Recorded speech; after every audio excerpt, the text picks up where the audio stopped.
जय हिंद। नमस्कार दोस्तों, आप सभी का स्वागत है आज के इस क्लास में। दोस्तों, आज के इस क्लास में बात करेंगे भारत की जनगणना टॉपिक के बारे में, जो काफ़ी ज़्यादा महत्वपूर्ण है।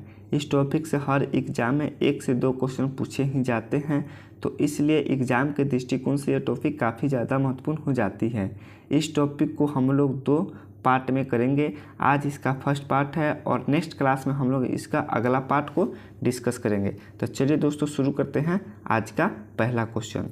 तो आज का पहला क्वेश्चन हम लोग के सामने, भारत में पहली जनगणना की शुरुआत कब हुई थी? तो भारत में पहली जनगणना की शुरुआत कब हुई थी? 1872 में, 1875 में, 1921 में या 1880 में? तो भारत में पहली जनगणना की शुरुआत कब हुई थी? तो ये हुई थी 1872 में, जो ऑप्शन नंबर ए इसका बिल्कुल सही उत्तर होगा। चलिए दोस्तों, हम लोग नेक्स्ट क्वेश्चन पर बात करते हैं कि नेक्स्ट क्वेश्चन हम लोग के सामने क्या है। तो नेक्स्ट क्वेश्चन है हम लोग के सामने, देश में नियमित जनगणना की शुरुआत कब की गई थी? तो देश में नियमित जनगणना की शुरुआत कब की गई थी? 1836 में, 1872 में, 1881 में या 1900 में? तो देश में नियमित जनगणना की शुरुआत कब की गई थी? तो यह की गई थी 1881 में, जो ऑप्शन नंबर सी इसका बिल्कुल सही उत्तर होगा। चलिए दोस्तों, हम लोग नेक्स्ट क्वेश्चन पर बात करते हैं कि नेक्स्ट क्वेश्चन हम लोग के सामने क्या है। तो नेक्स्ट क्वेश्चन हम लोग के सामने है, स्वतंत्र भारत की पहली जनगणना कब की गई थी? तो स्वतंत्र भारत की पहली जनगणना कब की गई थी? 1951 में, 1950 में, 1948 में या 1942 में? तो स्वतंत्र भारत की जनगणना कब की गई थी?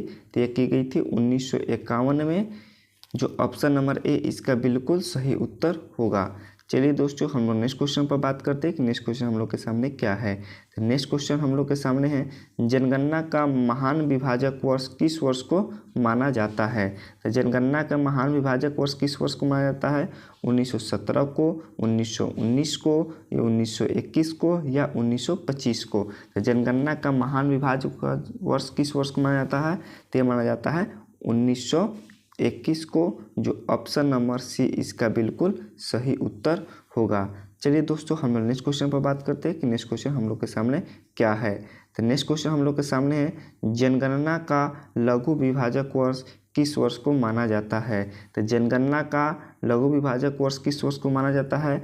1966 को, 1980 को, 1956 को या 1951 को? तो जनगणना का लघु विभाजक वर्ष माना जाता है 1951 को, जो ऑप्शन नंबर डी इसका बिल्कुल सही उत्तर होगा।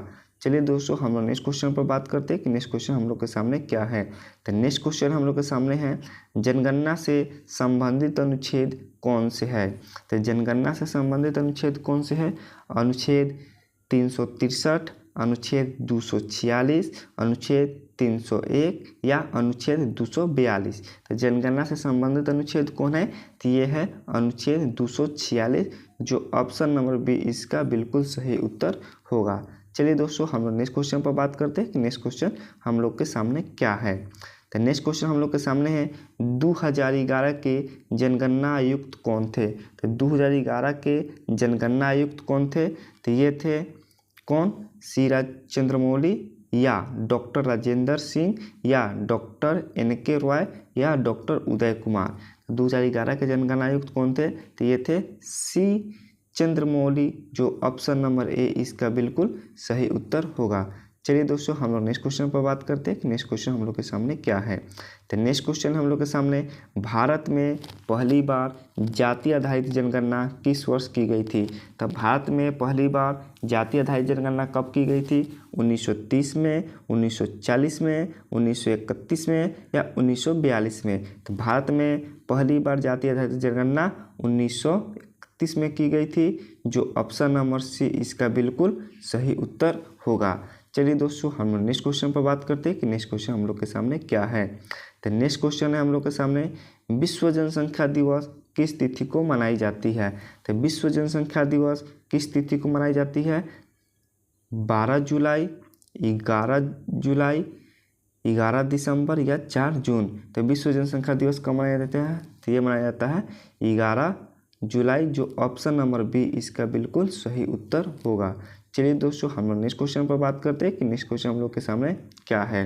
तो नेक्स्ट क्वेश्चन हम लोग के सामने है 2011 के जनगणना के अनुसार भारत की कुल जनसंख्या कितनी है।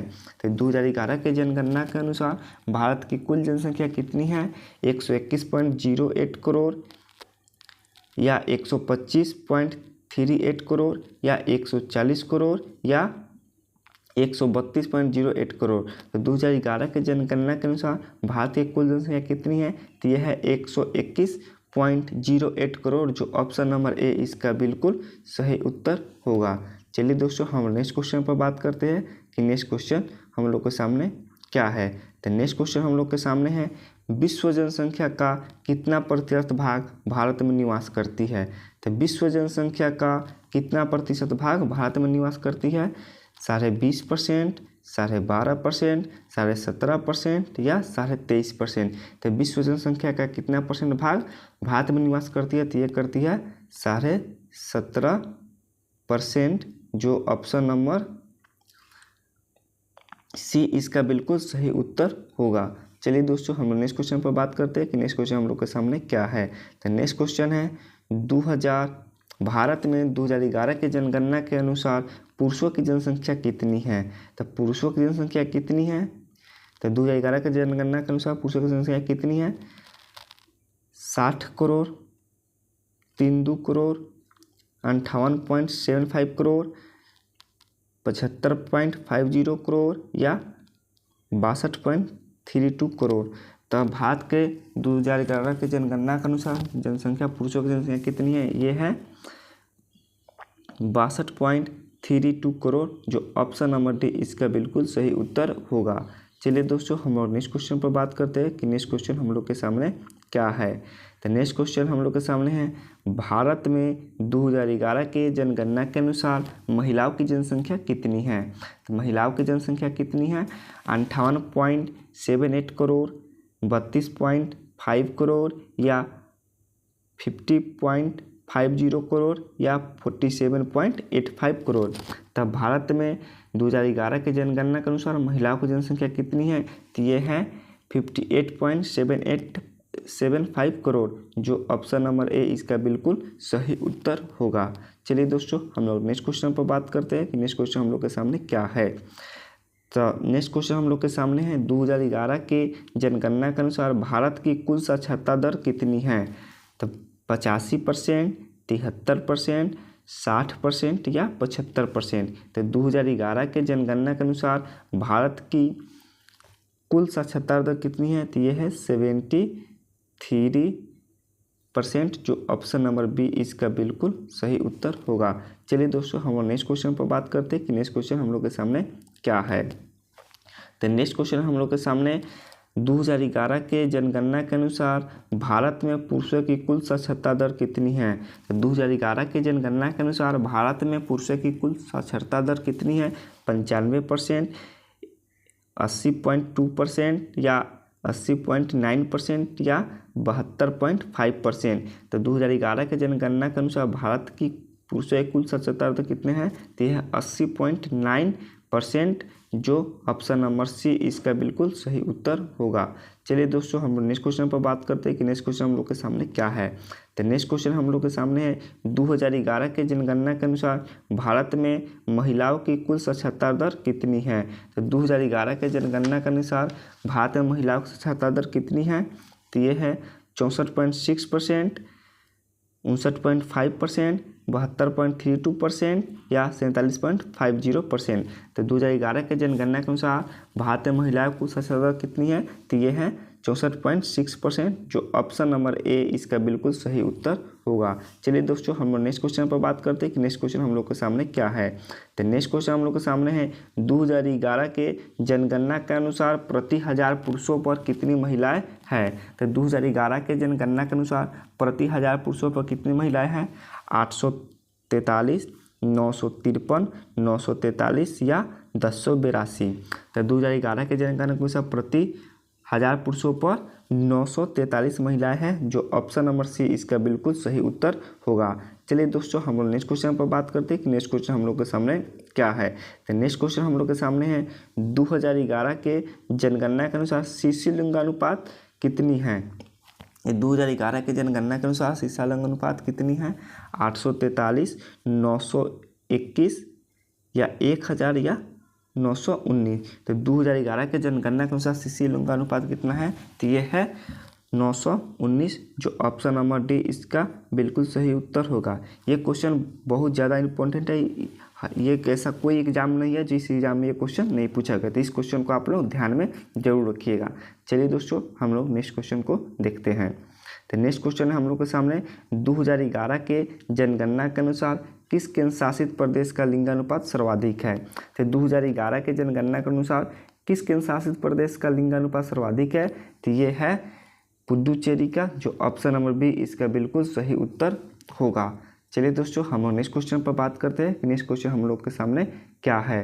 तो नेक्स्ट क्वेश्चन हम लोग के सामने है, 2011 के जनगणना के अनुसार किस केंद्र शासित प्रदेश का लिंगानुपात न्यूनतम है। तो किस केंद्र शासित प्रदेश का लिंगानुपात न्यूनतम है, दिल्ली, लद्दाख, अंडमान और निकोबार या दमन द्वीप। तो 2011 के जनगणना के अनुसार किस केंद्र शासित प्रदेश का लिंगानुपात न्यूनतम है, तो यह है दमन एंड द्वीप, जो ऑप्शन नंबर डी इसका बिल्कुल सही उत्तर होगा। चलिए दोस्तों, हम लोग नेक्स्ट क्वेश्चन पर बात करते हैं कि नेक्स्ट क्वेश्चन हम लोग के सामने क्या है। 2011 के जनगणना के अनुसार किस राज्य का लिंगानुपात सर्वाधिक है। तो 2011 के जनगणना के अनुसार किस राज्य का लिंगानुपात सर्वाधिक है, पंजाब, बिहार, महाराष्ट्र या केरल। तो 2011 के जनगणना के अनुसार सर्वाधिक लिंगानुपात राज्य वाला होगा केरल, जो ऑप्शन नंबर डी इसका बिल्कुल सही उत्तर होगा। चलिए दोस्तों, हम लोग नेक्स्ट क्वेश्चन पर बात करते हैं कि नेक्स्ट क्वेश्चन हम लोग के सामने क्या है। तो नेक्स्ट क्वेश्चन हम लोग के सामने है, 2011 के जनगणना के अनुसार किस राज्य का लिंगानुपात न्यूनतम है। तो हरियाणा, पंजाब, बिहार या सिक्किम। तो 2011 के जनगणना के अनुसार किस राज्य का लिंगानुपात सबसे न्यूनतम है, तो ये है हरियाणा के, जो ऑप्शन नंबर ए इसका बिल्कुल सही उत्तर होगा। चलिए दोस्तों, हम लोग नेक्स्ट क्वेश्चन देखते हैं कि नेक्स्ट क्वेश्चन हम लोग के सामने क्या है। तो नेक्स्ट क्वेश्चन हम लोग के सामने है, 2011 के जनगणना के अनुसार किस केंद्र शासित प्रदेशों में जनसंख्या घनत्व सर्वाधिक है। तो किस केंद्र शासित प्रदेश में जनसंख्या सर्वाधिक है, लद्दाख, जम्मू कश्मीर, अंडमान और निकोबार या दिल्ली। तो 2011 के जनगणना के अनुसार किस केंद्र शासित प्रदेश में जनसंख्या घनत्व सर्वाधिक है, तो ये है दिल्ली, जो ऑप्शन नंबर डी इसका बिल्कुल सही उत्तर होगा। चलिए दोस्तों, हम लोग नेक्स्ट क्वेश्चन पर बात करते हैं कि नेक्स्ट क्वेश्चन हम लोग के सामने क्या है। तो नेक्स्ट क्वेश्चन हम लोग के सामने 2011 के जनगणना के अनुसार किस राज्य की जनसंख्या घनत्व सर्वाधिक है। तो 2011 के जनगणना के अनुसार किस राज्य की जनसंख्या घनत्व सर्वाधिक है, उत्तर प्रदेश, केरल, महाराष्ट्र या बिहार। तो 2011 के जनगणना के अनुसार बिहार की जनसंख्या घनत्व सबसे अधिक है, जो ऑप्शन नंबर डी इसका बिल्कुल सही उत्तर होगा। चलिए दोस्तों, हम नेक्स्ट क्वेश्चन पर बात करते हैं कि नेक्स्ट क्वेश्चन हम लोग के सामने क्या है।